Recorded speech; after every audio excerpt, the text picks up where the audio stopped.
ഇവിടെ ഏതാ വണ്ടി ഇടിച്ചത്? ആ, പ്രിയ കൂട്ടുകാരെ, ഞാനിപ്പോൾ നിൽക്കുന്നത് ചാലിങ്കപ്പടിക്കലാണ്. അപ്പോൾ ഇന്ന് പുലർച്ചെ 1 മണിക്ക് ഇവിടെ ഒരു ആക്സിഡൻ്റ് ഉണ്ടായി. അത് ഞാൻ നിങ്ങളെ വീഡിയോയിലൂടെ കാണിച്ചല്ലോ.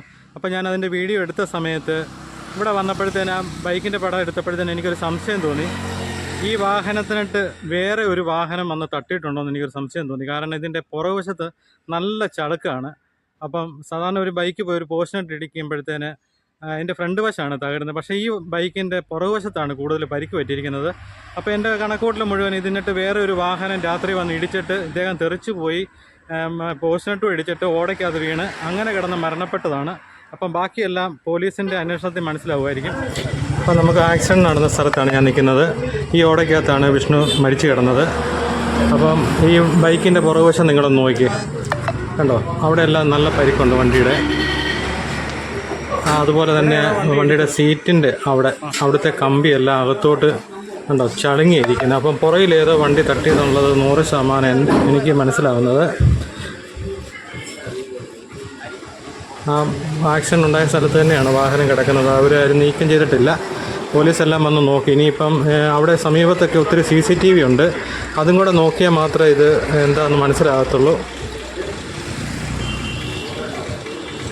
ആ പോസ്റ്റിനിട്ടാണ് ഇടിച്ചത്, കണ്ടോ? അവിടെ കല്ലൊക്കെ കിടക്കുന്നുണ്ട്. എന്നിട്ടാണ് വിഷ്ണു ഓടയ്ക്കകത്തോട്ട് തെറിച്ച് പോയത്.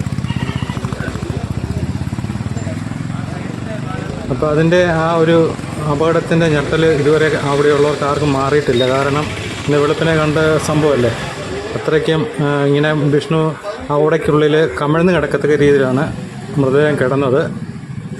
1 മണിക്ക് കിടന്നതാണ്. പുലർച്ചെ ഒരു 4:05 കടക്കാർ അവിടെ വന്ന് ലൈറ്റ് ഇട്ടപ്പോഴാണ് ഇത് കണ്ടത്. ഇത് വിഷ്ണു ജോലി ചെയ്യുന്ന സ്ഥലത്തെ ഹോസ്പിറ്റലിലെ എന്തോ രേഖകളൊക്കെയാണ്. Parumala saint George hospital.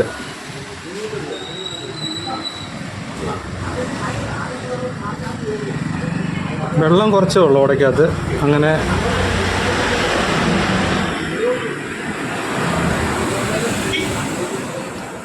ബൈക്കിൻ്റെ ബാക്കി ഭാഗങ്ങളെല്ലാം വഴിയിൽ കിടക്കുന്നുണ്ട്. അതുപോലെ ഇവിടെ ഒരു ചെറിയൊരു കുറ്റിയുണ്ട്, അതിനിട്ടും തട്ടിയിട്ടുണ്ട്. ഈ പ്രദേശത്ത് നിരവധി അപകടങ്ങളാണ് ഓരോ ദിവസവും ഉണ്ടായിക്കൊണ്ടിരിക്കുന്നത്. മിക്ക ദിവസവും ഞങ്ങൾ പുതുപ്പള്ളിക്ക് പോകുമ്പം കാണാം ഏതെങ്കിലും ഒരു കാർ ഓടയ്ക്കകത്ത് കിടക്കുന്നത്, അല്ലെങ്കിൽ ഒരു ബൈക്ക് ഓടയ്ക്കകത്ത് കിടക്കുന്നത്. അതുപോലെ തന്നെ ജലജീവൻ മിഷൻ്റെ പൈപ്പിനുള്ള കുഴിയും കൂടെ എടുത്തപ്പോഴത്തേനാണ് ഏറ്റവും കൂടുതൽ അവിടെ അതവർ മൂടി കോൺക്രീറ്റ് ചെയ്തിട്ടില്ല. പിന്നെ അവിടെ ഓടയ്ക്കൊന്നും സ്ലാവില്ല. അതാണൊരു വലിയ പ്രശ്നം. ഉണ്ട്. ഈ ഓടയ്ക്കകത്തൊക്കെ മിക്കപ്പോഴും ആ വീട്ടുകാരോട് തിരക്കി കഴിഞ്ഞാൽ നിങ്ങൾക്കെല്ലാം അറിയാം എന്തുമാത്രം അപകടങ്ങൾ അവിടെ ഉണ്ടാകുന്നത്.